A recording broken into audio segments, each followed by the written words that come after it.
Hi guys. I wanted to talk a little bit today about discouragement, disappointment, and maybe feeling overwhelmed and feeling like you want to give up. Um, I've talked to a couple of people recently or messaged with a few people that are expressing how they can feel really alone in the brain retraining world. I felt the same way in the beginning, especially because, when you first start learning about brain retraining and you watch a bunch of videos about people who have gone through it and who have gotten well, I used to look at those videos, so excited that that could be me one day, that I could be well too. And I think sometimes when we look at other people and their stories and we see them already well, and sometimes the way they tell their stories, it feels like they were happy all the way through it and it was amazing and they saw results right away, and we begin to compare ourselves to them. And one of the things in brain retraining that they tell you not to do is to compare yourself to other people. But we are human and we tend to do that. I know I do. Because for me, I had watched a lot of videos where people were like, oh my gosh, like in the first week I felt amazing, or, in the first 3 months I was completely healed and all that. Well, here I am at like 9 months or whatever, and I still have a long way to go. So it's not good to compare ourselves, but it can be very discouraging and disappointing, because most of us, by the time we get to brain retraining, we've probably been through years of trying everything under the sun. Most of us have done a lot of Google searches and YouTube videos about health and healing, and we've tried all the doctors and we've tried all the protocols. And at this point that we finally start looking at our brains and brain retraining, we've been through all of that. And if you're like me, you've been let down many, many times, and you get discouraged and you get disappointed. Well, maybe disappointed comes first. I would get disappointed first that some protocol that I thought was going to be the thing didn't work, or it only worked for a few days, or I only saw initial results. And then you go into discouragement, and then you can even go into depression because you feel like, oh my gosh, like I'm never going to get better. And then you start to feel like you want to give up. Well, then you find brain retraining and you think, this is it. This is the thing. This is what's going to help me. And then you get into the brain retraining and you might see some results at first, but then you start to feel that feeling again, like discouragement. And can I really do this? Am I willing to do this? Am I willing to do what it takes? Am I going to be one of those ones that doesn't make it? So we start to question and doubt and all of that. And I understand that completely because I've done the same thing. But the thing that's different for me with brain retraining is it's very unique and different than all the other things I've tried, because all the other things were directed at the body, like focusing on fixing the body, where this one is about the brain. It's about our mind, it's about our patterns, it's about emotions, it's about our history, old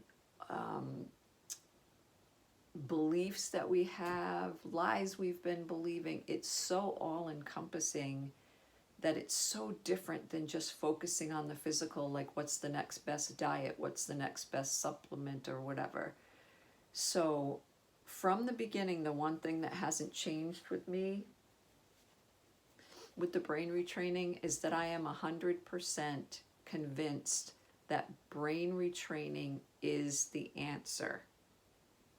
For people who can't get well with any other thing they've tried, and doctors, mainstream doctors can't help or whatever, I really do believe that the brain retraining is the answer. But the thing we have to remember is that we all have a different history. We all come from a different childhood, different experiences, different background, and we're all just different in the way that we respond to life and all of our old habits and beliefs and that kind of stuff. And we all have different lives now where some of us have a lot of support, some of us don't. So it's going to be a different experience for each one of us. I just feel like no matter how long it takes,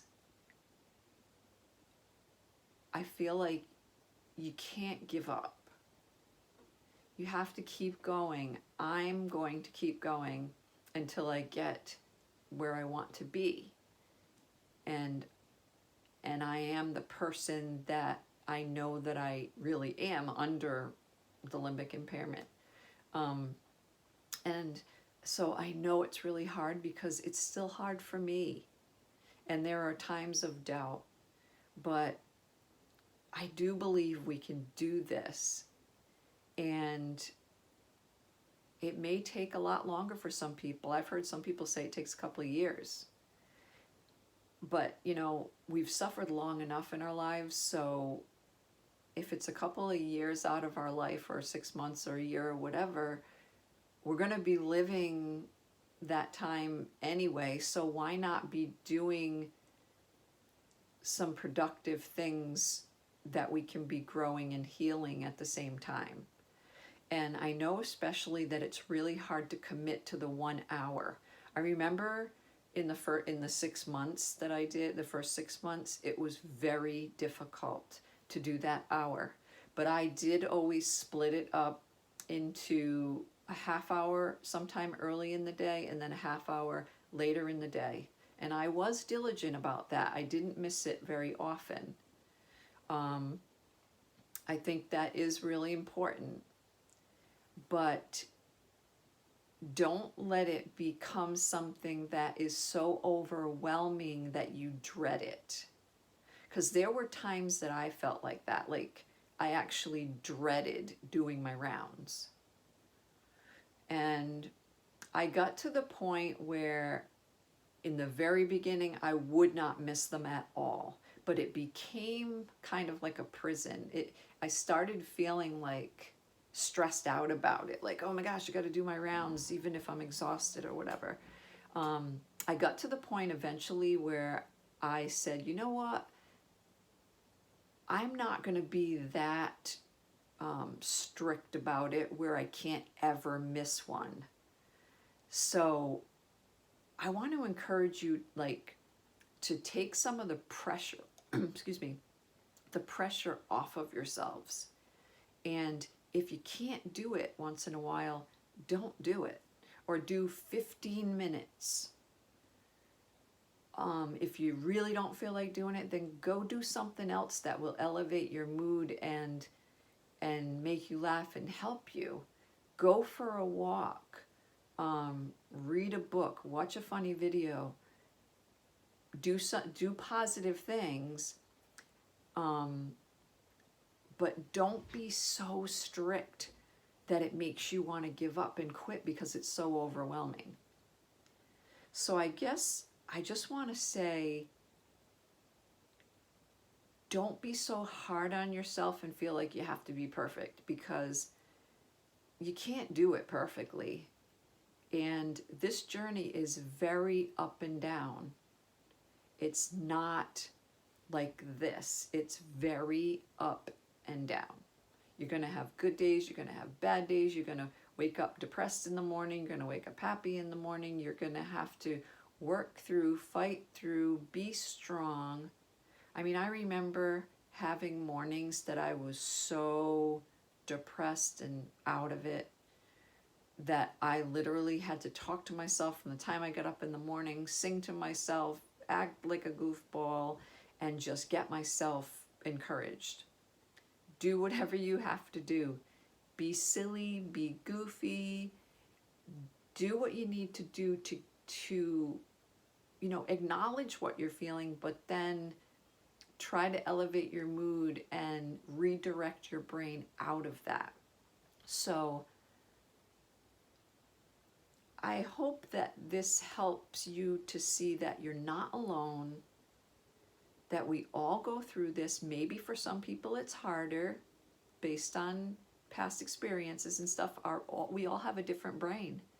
My brain has stuff in it that your brain doesn't have in it. So I think it's going to be different for everyone. But just know you're not alone. This is not an easy thing. Stay encouraged. Be your own best friend. Be your own best cheerleader. And don't give up, because I believe there is something really good on the other side of this. So hang in there, guys. Keep going. Do what you got to do, but go easy on yourself and don't expect perfection. Okay? All right. Have a great day.